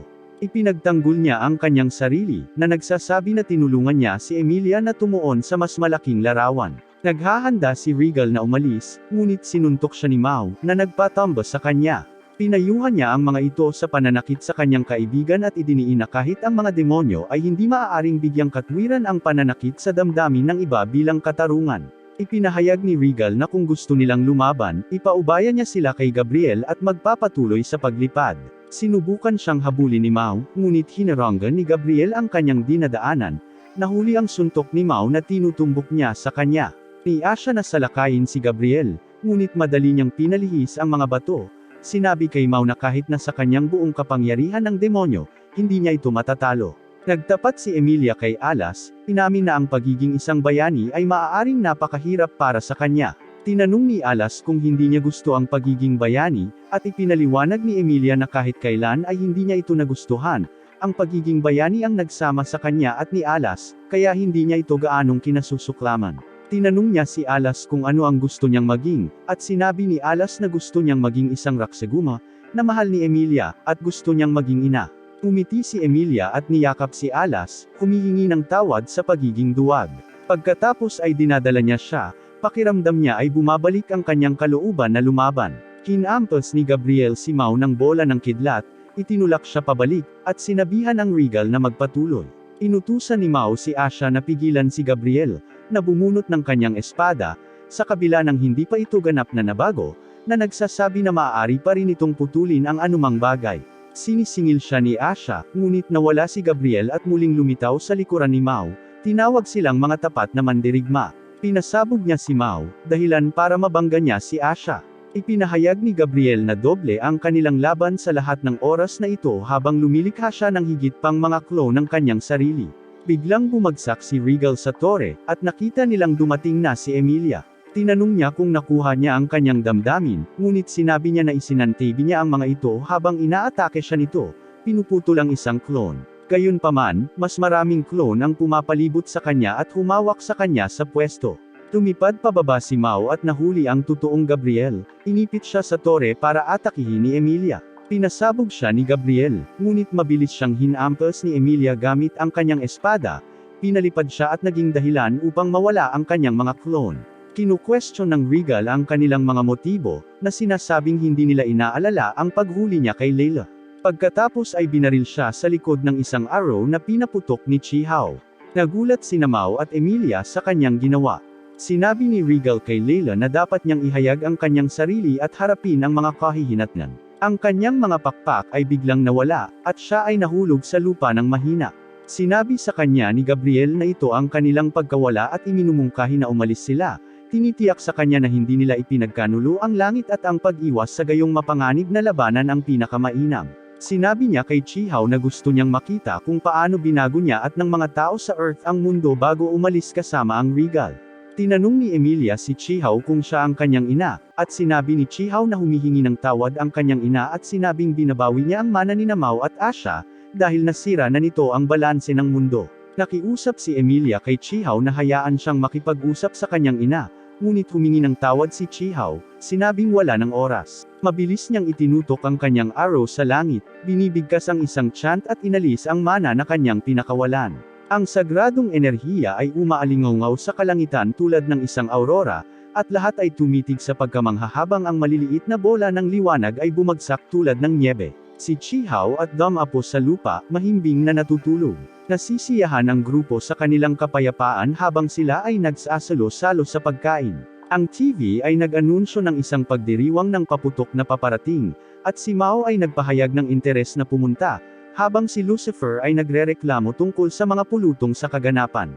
Nakuha ni Emilia ang kanilang atensyon at yumuko nang ihayag niya na siya ay titira sa lugar ng kanyang mga magulang. Nang gabing iyon, sinamahan siya ni Mao at Suzuno at Chihao habang papunta sila sa kanilang lugar. Ni Suzuno kung sigurado ba siya sa pag-alis, at ipinaliwanag niya na gusto niyang talunin si Mao. Ngunit nang dumating si Alas sa kanilang buhay, naging komplikado ang pagkatalo sa kanya. Ngayon, ang mga anghel at mga demonyo ay palaging nagdudulot ng kaguluhan para sa kanila. She's tired of random outsiders mess with her, kaya gusto niyang bumalik sa Aunt Ayla saglit para magpahinga. Idinagdag niya na kung babalikan niya ang mga yapak ng kanyang ina sa Aunt Ayla, maaari niyang malaman ang ilang bagay tungkol sa kanyang ina, ang Yesod Shards, at ang koneksyon sa pagitan ng langit at mga demonyo. Hindi siya sigurado na makakahanap siya ng anuman, ngunit umaasa siyang swertehin siya. Si Chihaw kung makikita niya siya, at sinabi ni Emilia na kaya niya, habang binubuksan ni Emirata ang gate para sa kanyang Lunes ng hapon, at si Chihaw ay nasa paaralan na. Ni Suzuno na makikita niya si Emilia. Sinabi ni Emilia na babalik siya sa ika-12 na siyang pinagsamang birthday party nila ni Chihaw. Tinitiyak sa kanya ni Emilia na magiging maayos siya pagkatapos ng lahat, siya ang pinakamalakas na bayani sa mundo, at hindi siya gagawa ng anumang bagay na mapanganib kasama si Alas doon, at sa pangkalahatan, lilinisin lang niya ang kanyang lumang tahanan. Nagising si Alas habang nag-uusap sila, at binuhat siya ni Emilia para patulugin, nagpaalam sa kanila. Ni Emirata ang mga kamay ni Emilia habang naghahatid sila sa gate, at sa wakas ay nakarating sila sa Aunt Ayla. Taking pasasalamat ni Emilia na nakauwi na siya. Ni Emirata ang isang mapa, at kung saan matatagpuan ang kanyang bayan na Slon, at ang pinakamaikling ruta upang makarating doon. Nagbibigay din siya ng pera. Nagtanong si Emilia kung ang ibig sabihin nito ay naghihiwalay na sila, at ipinaliwanag ni Emirata na ang simbahan ang may pananagutan para sa muling pagtatayo ng Slon pagkatapos ng pagsalakay ng demonyo, at si Olga ay kilala bilang isang bayani sa mga tao, na sinisiyasat niya kung paano ito nangyari. Ngunit ayaw niyang malagay sa alanganin ang investigasyon sa pamamagitan ng makita sa lugar na iyon, kaya ipinakita niya sa kanya ang lugar na sasanduhan niya pagkatapos ng 7 araw. Binigyan niya si Emilia ng angelic quill pen na iniwan ni Layla, na sinasabing magagamit niya ito sa pagbukas ng gate kahit saan niya gusto. Sinabi ni Emilia na dapat niyang hawakan ito bilang kanilang trump card. Pagkatapos ay sinimulan niya ang kanyang paglalakbay sa kanyang tinubuang bayan, na nanunumpa na mag-alis ng isang palatandaan tungkol sa kanyang ina. Bumili si Emilia ng ilang damit mula sa palengke para mapalitan, at hinahanap ang caravan para mag-book ng biyahe papunta sa kanyang bayan. Siya ay nanirahan sa gabi sa isang inn na may mahihirap na silid. Nako, kailangang magpati si Rains, kaya sumugod si Emilia sa banyo kasama siya. Ngunit hindi ito kasing luho tulad ng mga tinatamasa nila sa Earth. Dinala sila ng caravan sa kanyang tahanan, at habang naglalakad siya sa paligid, nakita niya ang bukirin ng trigo ng kanyang ama at umiiyak siya sa kaligayahan na ito ay buhay pa, tumatakbo papunta dito. Niyakap niya si Alas na hindi nakakaintindi sa kaligayahan ni Emilia. Sinabi ni Emilia na ito ang tanda niya na makakahanap siya ng clue. Nagsisimula siya sa bahay kung saan sila nakatira ng kanyang mga magulang, ngunit wala sa kabila ng kanyang paghahanap. Habang kumakain sila ng hapunan, tinanong ni Emilia si Alas kung may nararamdaman siyang mga tipak ng Yesod sa paligid. Pero sabi ni Alas ay hindi. Habang inaayos ni Emilia ang lugar, bigo siyang wala siyang mahanap. Binuksan niya ang isang drawer at nakadiscover ng papel para sa lisensya sa paglilinang ng bagong lupa. Kinaumagahan, hinanap niya ang lugar gamit ang hindi magandang iginuhit na mapa. Biglang nagising si Alas, tumalon mula sa kanyang likuran, at tumakbo sa isang puno. Sumunod si Emilia at natagpuan ang sarili sa kabilang panig, dumaan sa isang hadlang. Itinuro ni Alas ang isang cabin, at kumikinang ang tipak ni Emilia. Tinanong niya si Alas tungkol sa lugar, at ang sabi ni Alas ay tahanan ito ni Mama, amoy niya. Nang tanungin ni Emilia ang pangalan ng mama niya, sabi ni Alas kay Layla na ikinagulat ni Emilia. Napagtanto na dapat makita ni Alas si Layla sa kanya, naisip niyang ipinagkatiwala ni Layla kay Mao ang isang tipak ng Yesod, ibig sabihin si Alas ay kay Layla. Umiiyak si Emilia, nagtatanong kung bakit iniligtas ng kanyang ina si Mao. Napagpasyahan niyang ikinalat ng kanyang ina ang mga sirang Yesod Shards at maaaring sinusubukang buuin muli ang mga ito, na alam ito ng kanyang ama. May gustong itanong kay Alas, ngunit wala na ang dalaga. Natagpuan siya ni Emilia na sumisigaw na wala na ang isang safe. Ni Alas ay kumikinang, at binalaan siya ni Emilia na huminto, sa takot na mahanap sila ni Alba. Ni Alas ay bumaril ng isang sinag, na nag-undo sa hadlang. Hinawakan ni Emilia si Alas at tumakbo, ngunit may lumabas na gate. Alba, Regal, at mga sundalo ay lumabas. Si Alas ay naging espada habang naghahanda si Emilia para sa isang pag-atake. Inimbitahan siya ni Alba sa efsahan, na inihayag na buhay ang kanyang ama sa kustodiya ng Heavenly Regiment. Sa pag-unawa sa banta, hinayaan ni Emilia ang kanyang sarili na mahuli. Sa efsahan, iniisip niya kung paano mababago ang sitwasyon. Noong ika-12 ng Setyembre, wala pa rin si Emilia. Tumungo si Mao para sa kanyang pagsusulit sa lisensya ng MOOC, nag-aaral sa bus, tinitingnan ang kanyang telepono para sa text message mula kay Emilia. Nang ang isang lalaki at ang kanyang anak na babae ay pumasok sa bus at umupo sa tabi niya, hinihimas ng babae ang kanyang mga kamay at humiwalay si Mao. Mabilis na lumabas si Mao nang makarating siya sa stop at nagmamadali sa kanyang pagsubok. Ang nakakagulat, ang babae at ang ama ay nagpapatest din. Nagpakilala sila sa kanya. Ang babae ay si Tsubasa at ang kanyang ama ay si Sato. Tinanong niya ang kanyang pangalan at ibinaba ni Mao ang kanyang libro. Nagulat nang tanungin niya kung siya ang Demon King. Ni Tsubasa na parang boss ng video game ang kanyang pangalan. Muli niyang hinihimas ang kanyang mga kamay, at tumakas siya, tinawag itong kakaiba. Sinabihan siya ni Sato na huwag maging bastos, ngunit iginiit niyang pamilyar ang kanyang mga kamay, tulad ng isang mainit na lugar na napuntahan niya noon. Natapos nila ang pagsusulit, at lumapit si Tsubasa kay Mao. Tinanong niya kung paano ito nangyari, at pareho silang nagdududa na makapasa sila dahil hindi nila mabasa ang mga tanong. Pinayuhan niya ang mga ito na ihinto ang pag-apply dahil ito ay isang pag-aaksaya ng pera. Si Tsubasa at inamoy muli ang kanyang mga kamay, na pinayagan niya, ngunit humiwalay kapag kumagit siya. Tinanong niya ang kanyang ama kung maaari niyang tanggalin ang kanyang sombrero, inilalantad ang kanyang puting buhok, at binanggit ang kanyang nakatatandang kapatid na babae. Nako, nalilito si Mao, iniisip kung paano mukhang mas matanda ang nakababatang kapatid kaysa sa nakakatanda. Tinanong niya kung pareho silang taga-Intiala, na ikinagulat ng ama.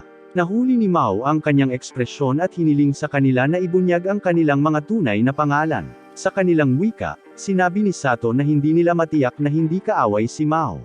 Ni Tsubasa sa kanyang ama na si Mao ay hindi isang anghel. Inihayag niya ang kanyang tunay na pangalan ay isang Sith. Sinabi ni Mao kay Sato na alam niyang hindi sila magkadugo. Kinumpirma ni Sato na isiniwalat na peke rin ang kanyang pangalan, ay binago nang dumating siya sa Japan. Sinabi ni Mao na kailangan niya ang tulong ni Sato habang hinahanap nila ng kanyang mga kaibigan si Emilia mula nang bumalik ito. Nagulat si Sato, hinawakan si Mao, at tinanong kung paano niya nakilala si Emilia at kung nasaan siya, pagkatapos ay lumuhad siya. Ang kanyang pag-uugali ay nagpapatunay sa hula ni Mao na si Sato ay kamag-anak ni Emilia. Inihayag ni Sato na ang kanyang pangalan ay Lord Justina, ang ama ni Emilia. Biglang nakatanggap si Mao ng mindlink mula kay Susuno, na ikinagulat niya. Ipinaliwanag niya na kailangan niyang gamitin ito dahil hindi niya sinasagot ang kanyang telepono. Inutusan niya itong pumunta sa lugar kung nasaan ang paaralan ni Chihao. Tinanong ni Mao kung bakit dahil mayroon siyang ibang mga bagay na dapat asikasuhin, ngunit ipinaalam sa kanya ni Susuno na nakatanggap siya ng SOS mula kay Chihao, at ang bagyo sa labas ay nakasentro lamang sa paaralan ni Chihao. Hindi niya alam kung sino ang may pananagutan, ngunit may nagpapatupad ng napakalaking spell na kumokontrol sa lagay ng panahon, at sila ni Lucifer ay hindi makakatagal.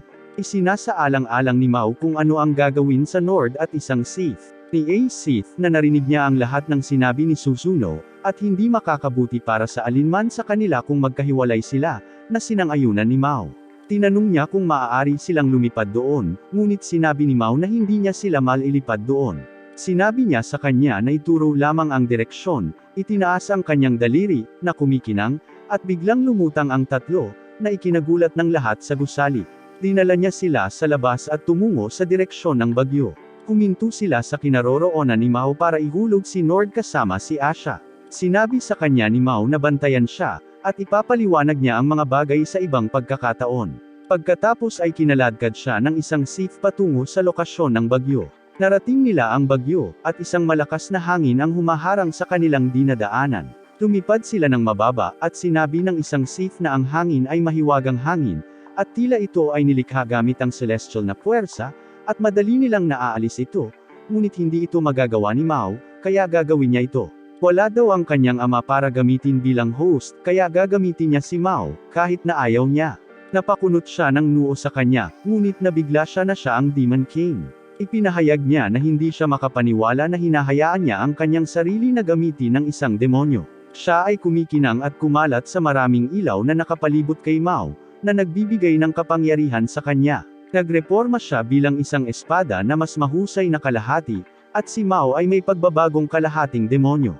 Ang responsableng demonyo mula sa pag-atake ay natalo na sina Suzuno at Lucifer, at nakuha na si Chihao, ngunit si Mao ay hamampas sa hangin, pinahiwa ito at lumipad lampas sa demonyo, pinutol ang kanyang mga kamay.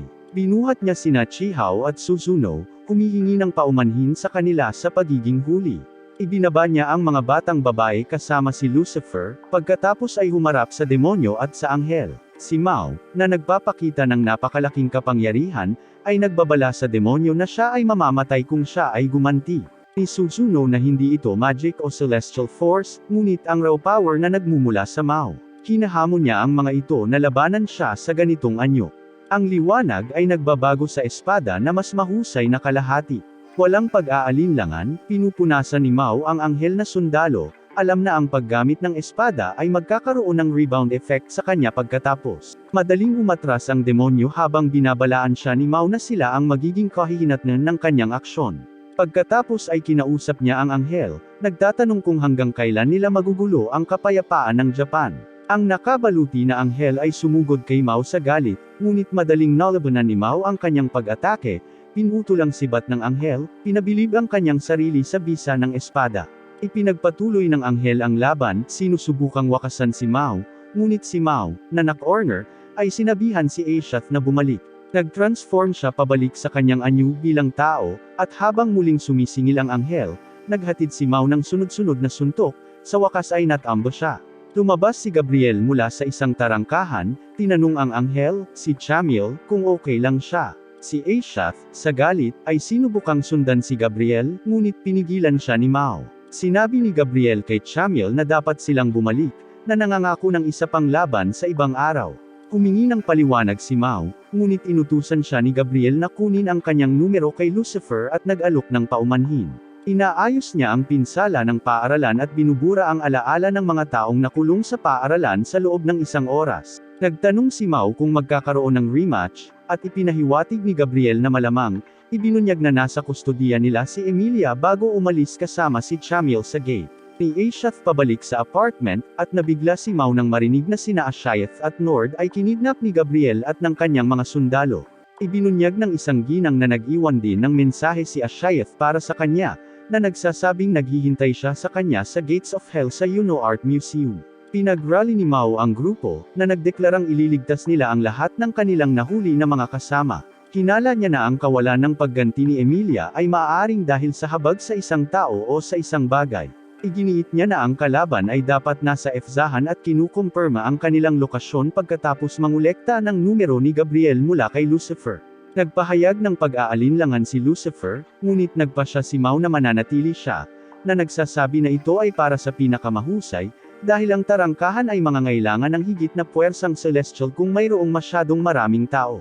Si Chiho para sa kanya, ngunit tiniyak siya ni Suzuno, na sinasabing ito ay para sa pinakamahusay, dahil ang gate ay mangangailangan ng higit pang celestial force kung mayroong masyadong maraming tao. Sina Mao, Suzuno, at Ashath ay nagsimula sa kanilang paglalakbay patungong efzahan, nagcamping sa kagubatan sa daan. Habang nakasakay sila sa kanilang mga scooter patungo sa kanilang susunod na destinasyon, may naramdaman si Suzuno at sinabihan silang huminto. Napansin nilang nagmamarcha ang mga sundalo sa kabilang daan, kaya iminungkahi ni Mao na lumibot sa kalaban. Biglang nagising si Suzuno nang makita si Mao sa kanyang harapan, na pinatahimik siya at sinabihan siyang manatiling tahimik habang may papalapit. Tinatanong niya kung kaaway ba ito, ngunit umaasa siyang kakampi ito. Nakilala ng tao ang mga scooter at hinihiling ang lahat sa tent na lumabas, na tinatawag ang kanilang mga pangalan. Tiniyak ni Mao na hindi ito kalaban at ibinukas ang tent para ibunyag si Albert. Ipinaliwanag ni Albert na dumating siya dahil may mga ulat ng mga taong nakasuot ng damit ng simbahan na nagmamaneho ng kakaibang mga bagon. Sinundan niya ang bulong-bulungan at nagtanong kung pumunta sila upang iligtas si Emilia. Kinumpirma at tinanong ni Suzuno ang tungkol kay Emirata, na binanggit na sinubukan niyang makipag-ugnayan sa kanya sa pamamagitan ng mindlink ngunit walang natanggap na tugon. Ibinunyag ni Albert na si Emirata ay ipinatawag sa kabisera ng simbahan at binansagan ang isang taksil dahil sa labag sa kanilang kalooban, na ginawa nila upang pagtakpan ang mga maling gawain ni Alba. Idinagdag niya na hindi nila siya pinapayagang makita ang sinuman, na nagpapaliwanag kung bakit hindi siya makontak ni Suzuno. Inaanyayahan ni Mao si Albert na sumama sa kanila sa pagliligtas kay Emilia, at tinanggap ni Albert ngunit tinanong kung si Ashath ang sumanib sa espada ni Emilia. Nilinaw ni Mao na sina Alas at Ashath ay parehong sagradong espada. Gayunpaman, nang hilingin ni Mao kay Ashath na mag-transform sa kanyang anyo ng espada, naging dagger lang siya sa mga kamay ni Mao. Tinanong ni Suzuno kung ano ang mali, at binanggit ni Ashath na parang tinatanggihan ni Mao na gamitin niya ang kanyang kapangyarihan. Itinanggi ito ni Mao ngunit biglang sumugod sa mga palumpong para sa mukha. Nagkomento si Albert na hindi nila magagamit ang sagradong espada, na kinikilala ni Suzuno ngunit pinaghihinalaang may sira. Bumalik si Mao at itinuro ni Suzuno na kakaiba na bumalik sila sa Entela, ngunit hindi pa bumabalik si Mao sa kanyang demonyong anyo. Sa isang pinagbawalan ni Suzuno si Mao na sumali sa laban, dahil sa kawalan niya ng kapangyarihan. Frustrated, tinanong ni Mao kung bakit hindi gumagana ang kanyang powers, ngunit si Ashath, masyadong inaantok, ay nagbanggit na kailangan nilang kumain ng mas maraming hipon. Nabuhay ang galit ni Mao, ngunit pinigilan siya ni Albert na bugbugin si Ashath. Nag-aatubili, pumayag si Mao na manatili. Tinitiyak sa kanya ni Suzuno na ibabalik niya ang lahat ng ligtas, na binibigyang diin na gusto niyang bayaran ang kanyang nakaraang tulong. Sinabi ni Albert na sasali lang siya para tulungan si Emilia, at inaprubahan ni Mao, na kinikilala ang pangangailangan para sa mga kaalyado. Tinatanong niya kung bakit hindi siya natalo ni na Albert at Emirata sa Japan nang wala si Emilia.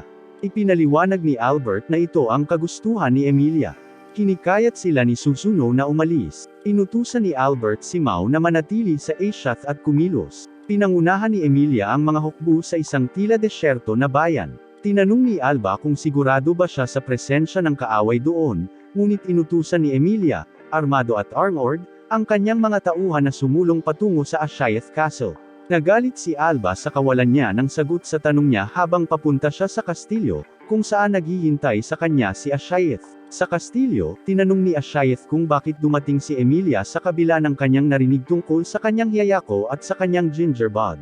Iginiit ni Emilia na siya at ang kanyang espada ay hindi nangangailangan ng luya sa kanyang hiyayako. Iminumungkahi ni Ashaeth na wakasan ang kanilang labanan ng isang beses at para sa lahat, at pareho silang lumipad sa himpapawid upang makisali sa labanan. Sinubukan ni Alba na pigilan si Emilia, ngunit pinipigilan siya ng ilang mga demonyo na makialam, nagbabala sa kanya na huwag makialam sa kanilang labanan.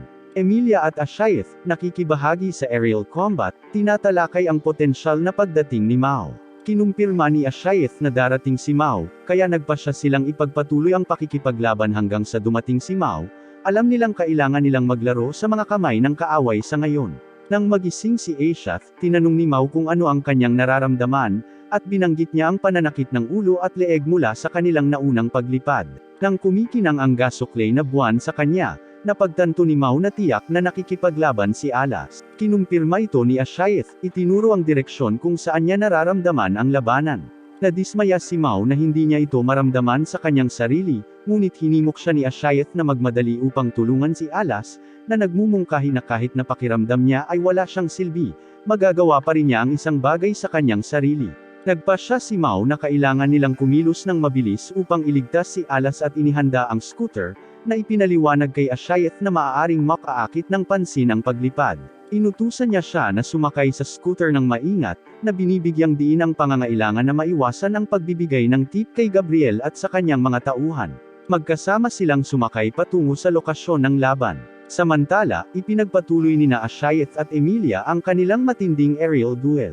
Iniiwasan ni Ashaeth ang mga pag-atake ni Emilia, na kinikilala ang epekto ng labanan sa kanilang mga demonyong mamamayan. Nagpahayag ng panghihinayang si Emilia sa mga nasawi. Ashaeth assures her na hindi niya kasalanan. Nagtanong siya tungkol kay Alas, at kinumpirma ni Emilia ang kagalingan ni Alas. Nagpatuloy ang kanilang labanan, gamit ni Ashaeth ang magic rope para pigilan si Emilia bago siya ihagis sa rooftop. Nagalit ito sa kanya habang sumasakit ang kanyang ilong at hinampas niya siya sa bubong. Binalaan niya siya na huwag magdulot ng labis na pinsala, dahil ang kanyang ama ay nakakulong malapit sa Cloud Retreat. Napaiyak si Emilia sa revelasyon na malapit ang kanyang ama. Pinaalalahanan siya ni Ashaeth na huwag gumawa ng anumang kaina-hinalang galaw na maaaring magsapanganib sa kanyang kaligtasan, at si Emilia, na pinunasan ng kanyang mga luha, ay nagpahayag ng kanyang kahandaang lumaban ng buong lakas. Ipinagpatuloy nila ang kanilang tunggalian. Habang tumatagal ang labanan nina Ashiath at Emilia sa loob ng 7 oras, ang mga anghel ay nanunood mula sa malayo. Nagkomento ang Regal sa nakakagulat na lakas ni Ashiath, na binanggit na madali siyang natalo ni Gabriel sa Japan. Nagtataka si Chamiel kung nagtitimpi ba si Emilia, dahil ang kanyang kapangyarihan sa Yesed ay dapat siyang maging katapat ni Ashiath, na nagpapahiwatig na dapat ay nanalo na siya ngayon. Kinikilala ito ni Gabriel, ngunit tiniyak niya na hindi magpapatalo si Emilia, at makikialam sila kung kinakailangan. Pagkatapos ay nakita ni Regal ang mga scooter na papalapit sa kastilyo, at sinabi ni Gabriel na malapit na silang magpakita. Si Mauo at Ashiath ay sumulong, nakatagpo ang mga sundalo na, hindi pamilyar sa mga scooter, ay nagsimulang bumaril sa kanila ng mga arrow, na iniisip na sila ay mga demonyo. Inutusan ni Mauo si Ashiath na patuloy na magmaneho ng buong bilis. Ang mga sundalo, sa takot na tamaan, ay sumuko. Bumusina si Mauo upang makuha ang atensyon ni Ashiath at Emilia, na nakahinga ng maluwag na dumating siya ngunit nalilito sa kanyang paraan ng transportasyon. Binalaan ni Ashiath si Mauo na ang mga kabalyerya ay humahabol, at sinabi niya sa kanya na sundin ang plano. Siya ay masaya na nagsisindi at naghahadges ng mga paputok sa mga kabalyerya, na nagdulot ng kaguluhan. Ganoon din ang ginawa ni Mauo sa isang bote ng apoy, na pinipilit ang mga sundalo na tumabi upang maiwasan ang sunog.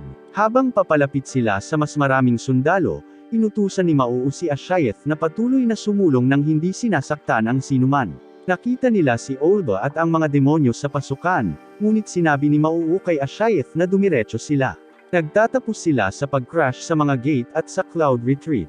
Nag-aalala sina Emilia at Ashiath tungkol sa posibleng pagbagsak ng istruktura, ngunit isang liwanag na sinag ang bumaril sa kalangitan habang bumababa si Mauo mula rito. Si Ashiath ay yumuko sa kanya, habang si Mauo ay nagrereklamo tungkol sa mga nawawalang shift sa trabaho at kailangang humingi ng tawad sa kanyang mga kasamahan. Si Emilia, hindi pangkaraniwang nahihiya, ay nagpapasalamat kay Mauo sa kanyang tulong at nangakong hihingi ng tawad sa pagbalik nila sa Japan, isang reaksyon na nakita ni Mauo na kakaiba. Tumipad si Ashiath patungo sa kanila, bitbit si Nord. Si Emilia ay nagsimulang umiyak nang makita ang kanyang ama. Iniharap ni Mauo si Nord bilang paghingi ng tawad sa lahat ng problemang naidulot nito sa kanya. Niyakap ni Emilia ang kanyang ama, umiiyak ng maluwag na buhay pa ito. Si Alas Ramos at niyakap si Mauo, na nagpahayag na may dinalhan din siya para sa kanya. Nagulat si Ashiath nang makitang sanggol pa si Alas Ramos. Tumalon si Alas Ramos kay Ashiath, pinupuri siya kung gaano siya lumago. Si Ashiath ay nagsimulang umiyak, niyakap ang kanyang nakatatandang kapatid na babae at ipinahayag kung gaano siya nangungulila sa kanya. Alas Ramos comforts her, telling her not to cry. Si Emilia, na nalulula sa mga tanong, ay tiniyak ni Mauo, na nangakong sasagutin ang lahat sa sandaling bumalik sila. Tinutukoy niya na mas malaki ang problema nila ngayon. Tumangala sila para makita ang mga anghel na nakatingin sa kanila. Nakaharap si Mauo sa mga anghel. Tinutuya siya ng Regal, na sinasabing ang mga anghel ang nangunguna sa Ente-Ala. Iginiit ni Mauo na dapat lamang magyabang ang Regal kung talagang mananalo siya, kung hindi, nakakahiya. Tinanong niya si Gabriel kung sasali siya sa laban, at kinumpirma ni Gabriel. Si Chamiel, na naghahanda na sa labanan, ay paulit-ulit na binibigkas ang pangalan ni Mauo. Bumaling si Mauo kay Emilia, nagtatanong kung handa na ba siya. Pinagtibay at binago niya ang Alas Ramos sa kanyang anyo ng espada. Kinuwestiyon ng Regal ang plano ni Emilia, na itinuro na ang kanyang panig sa mga demonyo upang labanan ang mga anghel ay masasaksihan ng marami. Kaya't sinabihan ni Mauo si Emilia na tumayo at huwag lumaban, na sumugod sa mga anghel mismo. Samantala, nagmamadali sina Albert at Suzuno upang pigilan ang paglilitis kay Imurata. Dumating sila sa tamang oras, kung saan idineklara ni Suzuno na labag sa batas ang paglilitis at hinihiling na itigil ito. Si Mauo sa mga anghel, nagpaputok ng mga magic ball sa Regal. Ang Regal ay umiiwas at sumasalungat sa kanyang sariling mga pag-atake, na iniiwasan ni Mauo. Ibinato ni Ashia ang mga bahagi ng kisame kay Gabriel, ngunit madaling pinalihis ito ni Gabriel. Nataman si Mauo mula sa pag-atake ni Regal, na nagudyok kay Emilia na lumipat, ngunit sinabihan niya itong manatili at protektahan ang kanyang ama. Tumabi sina Emilia at Ashia, pinayagan sina Mauo at Ashia na makaalis sa mga pag-atake ng mga anghel. Sa gitna ng kaguluhan, tumunog ang telepono ni Mauo. Si Suzuno, ang samaway sa kanya sa hindi pag-iwas sa laban gaya ng itinuro niya. Ni Mauo na kailangan niyang kumilos dahil napakatagal niya. Ni Suzuno na itinigil niya ang paglilitis kay Imurata sa tamang panahon, nakuha ang malaanghel na quill ni Imurata, at nagtanong kung bakit bumagsak ang hukbo na parang mga domino. Sumagot si Mauo na maraming nangyari habang umiiwas sa mga sibat ni Chamil. Nangako siyang babayaran si Suzuno para sa mga scooter na nabasag niya at ipinaalam sa kanya na nailigtas nila ang ama ni Emilia. Inatake ng Regal si Mauo, na hamarang sa mga suntok at sinipa si Regal pababa. Sinabi ni Ashiya kay Suzuno na bantayan ang Emperor Unifier, na malapit nang ihatid sa kanya ng isang demonyo. Sa gitna ng matinding labanan, ipinakita ni Mauo ang kanyang husay sa pakikipaglaban, na naninindigan laban sa Regal at Chamil. Nagpapatuloy ang labanan kung saan ipinakita ni Mauo at Ashiya ang kanilang mabigat na pagtutulungan laban sa mga anghel. Nararamdaman ni Emilia ang pangangailangang sumali sa laban ngunit hindi niya magawa. Ni Ashiya at hinugot ang Yesod Shard mula sa kanyang armor, sinasabing iyon ang kailangan nila. Gayunpaman, nakasimangot siya, napansin na nalantad ito sa sobrang celestial force. Nagniningning ang tipak, na nakaturo sa dibdib ni Ashiya. Iniisip ni Emilia kung meron din ba si Ashiya. Si Gabriel at Regal ay nagpatawag ng higit pang mga anghel upang pigilan ang demonyo na ihatid ang Emperor Unifier, ngunit pinatalsik sila ni Suzuno, sinabing tutulong siya kahit na hindi niya lubos na nauunawaan ang nangyayari. Sinabi ni Ashiya kay Emilia na kailangan niya ng shard na nakalantad sa magic sa halip na celestial force. Nilampasan ni Emilia ang mga anghel patungo kay Ashiya, hiniwa ang kanyang baluti. Nahulog ang isang tipak, at sinubukan muna itong kunin ni Gabriel, ngunit inihagis ito ni Emilia kay Mauo. Mabilis na idinikit ni Ashiya ang kanyang noo sa noo ni Mauo, at siya ay natatakpan ng banayad. Nagpapasalamat si Mauo kay Emilia sa kanyang tulong, na sinasabing ang shard ay nalantad sa napakaraming mahika, na ginagawang mas madali para kay Ashiya na umangkop sa kanya. Dahil binigyan ng kapangyarihan, nag-transform si Ashiya sa kanyang anyo ng espada sa mga kamay ni Mauo. Si Mauo, ngayon ay galit na galit, ay nagsabi na ang mga anghel ay nang-aapi, at inabuso ang kanyang mga kasama, mamamayan, at ang mga taong pinaplano niyang pamunuan. Ipinahayag niya na hindi na siya magpapakita ng awa sa kanila, at pumunta upang labanan ang mga anghel. Naguguluhan si Emilia. Inihayag ni Alas Ramos na ang isang Sith ay ang kalahati ng Yesod, at maaaring mag-transform sa isang sagradong espada. Tinatanong niya kung paano ito magagamit ni Mauo.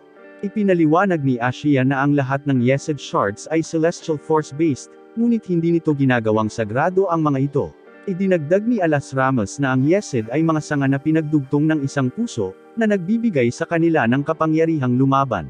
Ni Suzuno si Alba, sinabing hindi niya inaasahang makikita siya sa Efzahan pagkatapos niyang mawala sa Japan. Ipinahayag niya na hahatulan niya siya para sa kanyang mga krimen. Sinabihan niya ang mga demonyong bihag sa kanya na gawin ang anumang iuutos niya sa kanila, na ipinag-uutos nila bilang isang paraan upang mabayaran ang panig sa Alba at sa mga anghel. Sinabi niya na nagsusumikap siya para sa isang mundong may kapayapaan at naglalayong maghari ang katarungan. Tinanong ni Alba kung maglakas loob siyang tumayo laban sa mga tunay na anghel at sa kalooban ng langit. Si Suzuno na walang tunay na mga anghel. Hinarap niya ang mga sundalo, sinasabi sa kanila na ang mga anghel ay mga ordinaryong tao na nagpalaki ng mga pakpak at nagpahayag ng kanilang sarili na superior. Sinabi niya na ang mga anghel ay ang mga demonyo para sa pagdadala ng takot sa kanilang mapayapang Efzahan. Ipinahayag niya na hindi mga demonyo ang dahilan ng digmaan, at ang Emperor Unifier ang magpapatunay sa kanyang karapatan. Dumating sina Albert at Emirata kasama ang mga sundalo mula sa simbahan. Ang Emperor Unifier ay nagpapatotoo kay Suzuno na nagsasabi ng totoo, na sinasabing si Ashiya ay nagpoprotekta sa kanya at nagsikap na pigilan ang mga kabalyero sa pananakit sa isa't isa sa pamamagitan ng pagpunta sa digmaan. Ngayon, dapat silang pumanig sa kanilang mga tagapagligtas at tumayo laban sa kawalan ng katarungan, na tinatanggap ng mga kabalyero. Ni Suzuno sa mga kabalyero na ang kanilang tunay na kaaway ay ang tatlong apostata na tinatawag ang kanilang sarili na mga anghel. Nagseryoso si Mao sa mga anghel, pinalipad si Regal sa kastilyo. Sinisingil ni Chamil ang kanyang galit, ngunit pinalipad din. Binuksan ng Regal ang gate para makatakas sila. Sinubukan siyang pigilan ni Mao, ngunit pumasok si Gabriel. Kinampas ni Mao si Gabriel sa kastilyo. Hiniling sa kanya ni Gabriel na pakalmayan siya. Sinabi ni Mao na madali na siya sa pamamagitan ng hindi pagpatay sa kanya sa mismong lugar, at ibabalik niya siya sa Japan para ibuhos sa kanya ang lahat ng nalalaman niya. Itinali ni Mao si Gabriel, ni Emeralda na magulo ang buong lugar. Nagtatanong si Mao tungkol sa kanyang paglilitis. Sinabi ni Emeralda na iniligtas siya ni Suzuno at Albert sa tamang oras, at ngayon ay aalisin na nila ang mga nunal sa simbahan. Sinabi niya kay Emilia na lumaban para sa kanyang sariling kapakanan mula ngayon, hindi para sa mundo. Sinabihan ng mga lalaking demonyo ng sangay si Suzuno na manatiling ligtas, at sinabi ni Suzuno na umaasa siyang ang susunod nilang pagkikita ay sa pagsasalita, hindi sa pakikipaglaban. Habang inaayos ang lugar, sinabi ni Emilia kay Mao na gusto niyang humingi ng tawad sa pinsalang na idulot niya sa kanyang mga tao. Sinabi niya sa kanya na huwag mag-alala tungkol dito, sinabi niya na ginawa niya ito dahil siya ang bayani, at ginawa niya ito dahil siya ang hari ng demonyo. Ginagampanan lang nila ang kanilang mga tungkulin. Tiniyak niya sa kanya na hindi nagbago ang kanilang relasyon, at sinabi sa kanya na sa halip ay may utang siyang ibang tao, tulad ni Chihao at Rika. Binanggit niya na mayroon na siyang nakuha kay Chihao para sa kanyang kaarawan. Nalungkot si Emilia sa pag-iwan sa kanila, ngunit sinabi ni Mao sa kanya na huwag mag-alala at humingi ng tawad sa kanila. Sabi niya matutuwa silang malaman na okay siya. Naglalakad si Chihao pauwi nang makatanggap siya ng text. Mabilis siyang tumakbo sa kinaroroonan ni Mao at nakita niyang nakabalik na ang lahat. Niyakap niya si Emilia, umiiyak na nakabalik siya ng ligtas. Pumasok sila sa loob para magdiwang na may kasamang tsaa. Tinanong ni Ashiya si Lucifer kung may nangyari habang wala sila, ngunit sinabi niyang hindi. Binabantayan ni Emilia ang kanyang ama at masaya siya nang magising siya. Umiiyak ito at niyakap siya. Nang maglaon ng gabing iyon, lahat sila ay nagkukumpulan sa hapag para kumain ng hapunan, masaya na magkasama muli.